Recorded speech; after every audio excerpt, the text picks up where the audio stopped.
When you think of a Batman game that deals in a massive amount of choices, from just dialogue to actions during a fight, you may think of Batman Telltales, and frankly, that's the main Batman game I think of in terms of facing down choices.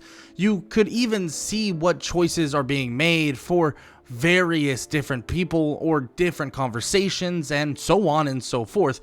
But there's another game that took the gaming world by absolute storm that involves in-depth choices and consequences to every action you frankly take, and that is Baldur's Gate 3. You may be sitting here, why are we talking about Baldur's Gate 3 on a channel that's been mainly talked about, well, you know, Injustice and any DC-like game, more or less?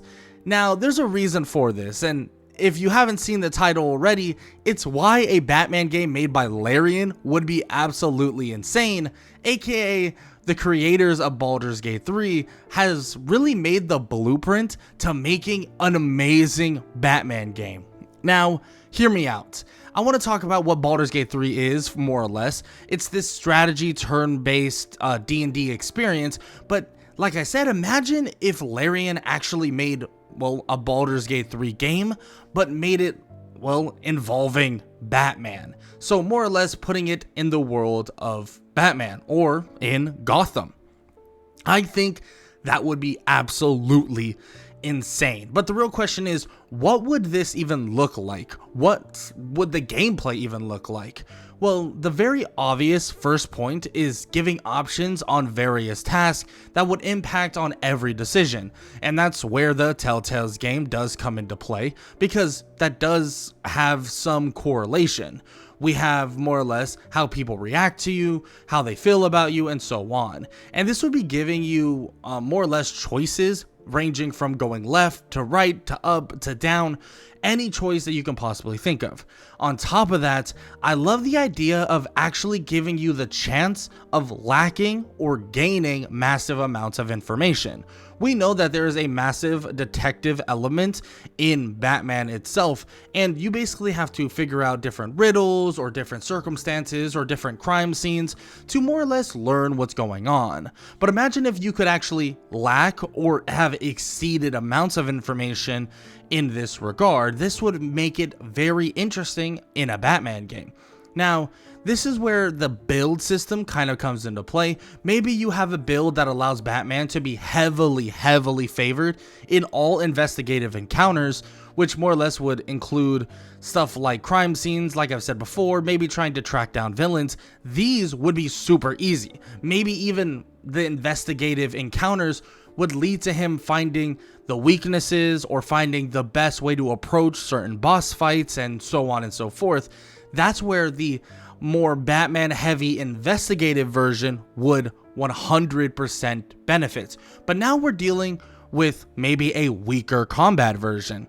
So that's why if you go through the whole game with heavy investigative, or, well, we know in Baldur's Gate 3, in terms of insight, you'd be able to basically have insight checks that would allow you to tell if certain things are out of place, or if certain things are a certain way that you should notice, and so on and so forth. And this would lead us to now the combat for this game, because like I said, this would lead to weaker combat encounters. So what would the combat even look like? And frankly, I know some of you might not like this, but I actually do like the idea of a turn-based strategy game. And some of you are like, well, I like the Arkham system where you can have an open world and fights and so on. Now, the open world is something I would never get rid of. I think the open world is something that is amazing in Batman games, and Baldur's Gate 3 has the same various thing. We have Baldur's Gate with a massive open world. Yes, there are minor restrictions so that when you go into the next act, you can't necessarily go back to the previous one, but you still have, for the most part, a giant open world to play with, and that can more or less correlate with stuff like Arkham City, where you have this giant world that you're exploring and so on. You're not necessarily boxed into one encounter. You can encounter things at your own pace or in completely and utterly different orders. Now, I want to talk about the turn-based system because some of you may not like this system. I know a lot of people that actually despise turn-based strategies, and frankly, I was one of those people a while back. But here's the thing.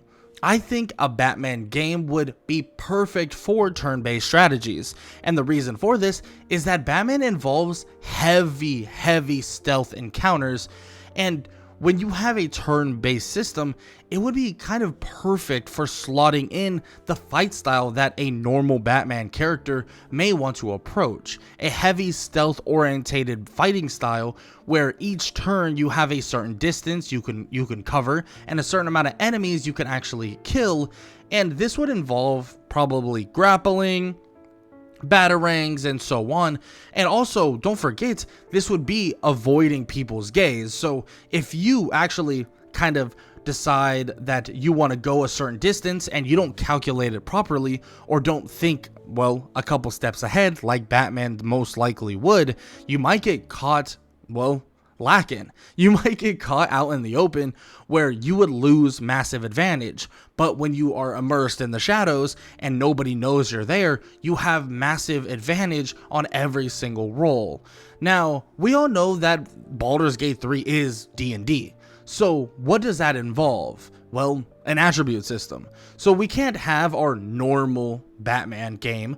Yes, we know that Batman normally has these attribute points you can put toward maybe different versions of equipment and so on, but this attribute system is actually more than just that. This attribute system is far more, and we can kind of contribute some of this to maybe various different bat suits, and it kind of gives me the feeling of the Iron Man suits in a way, and I want to talk about that relatively quickly, but I won't get too deep into it. And the only reason why I even compare it mildly is that you have something like the Hulkbuster, who is a strong and, giant but slow but very powerful suit, but then you have his normal regular Iron Man suit, or like a Mark 1 or Mark 2 and so on. And this would be a more sleek, a little bit weaker, maybe has a little bit more range, a little bit more mobility, and that's just a basic example to what you could approach with various Batman-like suits. Coming into play with various different stats, being that of strength, constitution, intelligence, wisdom, dexterity, and don't forget charisma, because we all know Batman has hella charisma. And I bring that up because I think it would be fantastic to see a Batman version of a game where you heavily are derived in charisma, and you basically are able to defeat a multitude of bosses by basically rizzing up all of them by just, being able to talk really well, or just really good in general. Maybe the female characters easily are able to be charisma'd up, more or less, and you can sway them out of their villainy. I mean, we have various female villains like Talia al Ghul and Catwoman and Poison Ivy, Harley Quinn, stuff like that. I think it would be hilarious to have that, but that's just my extension on the idea of charisma. But as always, we have the normal versions of some builds that you may think of. Maybe you thinking of the tank, maybe a more strength heavy kind of bulky version of the Batman suit, but your speed kind of takes a hit, and maybe you're, like I said, you're a little slower, maybe you're not as good at stealth, but maybe you have a more speed version of the build where you're extremely fast, hard to see, very easy for you to more or less have stealth and so on. And then you could have, a counter-based version or a full-on stealth version where your whole gameplay is purely stealth, and you basically whole goal is to never be seen by any single villain at all. There's just piles and piles of builds that you could do, and I would love to hear what you guys have to say in the comment section. Let me know what type of Batman build you can think of just off the top of your head, or maybe something you cooked up for a long time. But let's go off into the story, right? And the story is a hard one, because I can't necessarily put my finger on one idea, and I'm sure a lot of you would be like, well, what about this story? What about this story? And I'm with you. There's a ton of good Batman stories. But the reason I bring this up isn't because the concept of Larian as a storyteller is really good, or Larian Studios is a really good storyteller, but, you know, don't get me wrong, Baldur's Gate's an amazing story, but that's not even the reason why I thought Baldur's Gate, or the creators of Baldur's Gate, would make for an amazing Batman game. It was actually really because of the genre itself. I feel like the interactions with various characters is what's going to make this Batman game absolutely amazing, on top of course, the gameplay itself in terms of the turn-based action, or the turn-based more or less strategy. But the main thing I would be obsessed with seeing is interactions with various different people.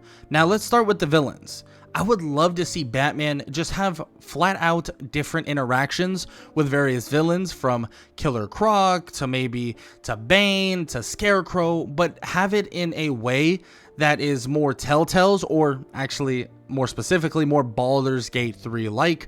I mean, you could straight up avoid, or flat out avoid, boss fights by basically speaking your way out of it, depending on what you know or what information was gathered in the first place. Maybe, just maybe, you know the backstory of a certain character, or maybe you know a perfect cure to actually nullify Bane's venom, so you don't even have to have the boss fight. You trick him and eventually more or less nullify the venom that is pumping within his veins, or something of that sort. I would love to see a Batman that is more or less so far ahead. So if you researched and looked up everything, we're talking discovering every last thing before the boss fight, and you find just maybe a random sheet of paper that has a chemical compound that links all of your research together. That's how in-depth Baldur's Gate truly is, and was when I first played it. It was as if you can actually find massive advantages if you did the most obscure things you can possibly think of. If you just maybe went over and decided to, oh, I'm gonna go climb down this hole and research everything around. Oh, let me go solve this crime over here that is a random crime, but it actually will help me with the new boss fight. But I had no idea because it was behind some locked door of some sorts. This is the type of stuff that I would love to see in a Batman game, because the explorer version of my love for gaming would be obsessed with something like this, especially with a fan favorite character like Batman. Now, let's leave the villain interactions for now, and I want to go on to the fellow crime fighters, the interactions with fellow crime fighters. And frankly, we see this mildly with, of course, the Gotham Knights video game that, let's be honest, was not a very good video game, but we did see it mildly, where we had 4 different people. We had Red Hood, Nightwing, Batgirl, and also Robin, or I believe that was Tim Drake. You can correct me if I'm wrong, but I'm pretty sure it was Tim Drake. And basically, we saw all of this occur in terms of the interaction with fellow crime fighters. And even in the Arkham franchise, we see Batman interact with Robin and Nightwing and some other people, Barbara, and we see these interactions, but we would have to more or less elaborate even further on these interactions. Maybe actually elaborate further on a whole team. Maybe we're actually playing more than just Batman, and we actually have Nightwing, maybe the Robin on the side of us as well, all usable characters, and all would basically be able to create their own builds. So every last, character you have in your party, being that of 4 in total, you could actually and literally more or less build them exactly how you would like. And that does take a little bit of inspiration from Gotham Knights, I guess you could say. But in this version, it would be quite a bit different, just because we would be more or less focusing it off of Baldur's Gate 3, like I've said before. But my most favorite interaction, and I'm sure a lot of you already knew where I was going when I started talking about social interactions with villains and crime fighters.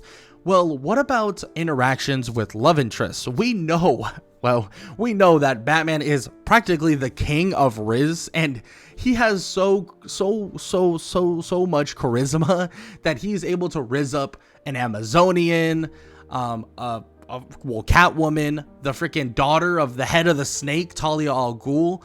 I mean, he rizzed up a literal woman that turned herself into a cheetah. Like, there's so many females that Batman has rizzed up and more or less just shown that charisma too. So imagine the interactions you could have with various love interests. I mean, I don't know about you, but I would love to see Batman maybe rizz up someone like, well, Poison Ivy, Harley Quinn, Selena Kyle. Shit, I'd even take Talia al Ghul. I mean, I think it would be cool. I know some versions of Talia al Ghul I'm not okay with. I just want to make that very clear. Some versions of her, yeah, I won't go too far into that, but some versions I'm not okay with. But still, I would love to see that aspect added into these Batman games. Some of you might be like, well, you sound like you're lonely and go out and go find a girlfriend, and I'm with you. I probably should do that, but I think functionality wise, I think it's a really good addition to the games. I don't need the extra spicy bits from like what Baldur's Gate does. I've actually never been a fan of that, but I know some of you probably would be like, no, we definitely need that, and then no comment from then on. But I'm sure some of you would enjoy that. Me personally, I would just like the love interest interactions with Batman. I mean, all of them could be different. You could even get someone like Selena Kyle or Poison Ivy or Harley Quinn or Talia al Ghul on your team as one of your 4 playable characters. Maybe even if for those people that really like the female characters, maybe you can get Batman and 3 other female characters. But yeah, that's really all I have to say about that in that regard. So all in all, if you look at the functionality, the character building, the play style, the romance of Baldur's Gate, and you more or less mix it with the Arkham writers, who more or less have created a beautiful game, by the way, a beautiful game, being that of, I believe, Rocksteady made a beautiful Arkham franchise. And of course, we will not talk about Suicide Squad to Kill the Justice League. That is not in my memory bank. But like I said, they created a beautiful Batman story. So imagine if they did all of that once again in the style of Baldur's Gate, adding the romance, the love interest, the interactions with other basic criminal or crime fighters, or even interactions with other villains. And I feel like it would just transcend a game that we love so much and transcend the genre of Batman, DC, and comics even further than we can possibly imagine. So I don't know about you, I would love to see a game like this, but I would love to hear what you guys have to say in the comment section below, because as you all know, I am a comic casual and just a random dude with an opinion. So maybe I'm wrong, maybe I'm right, maybe you agree, maybe you disagree. Nonetheless, hope you all enjoyed, and if you did, show some love, leave a like, leave a sub, leave a comment down below, and YouTube thinks you may enjoy this video, so you should go check it out.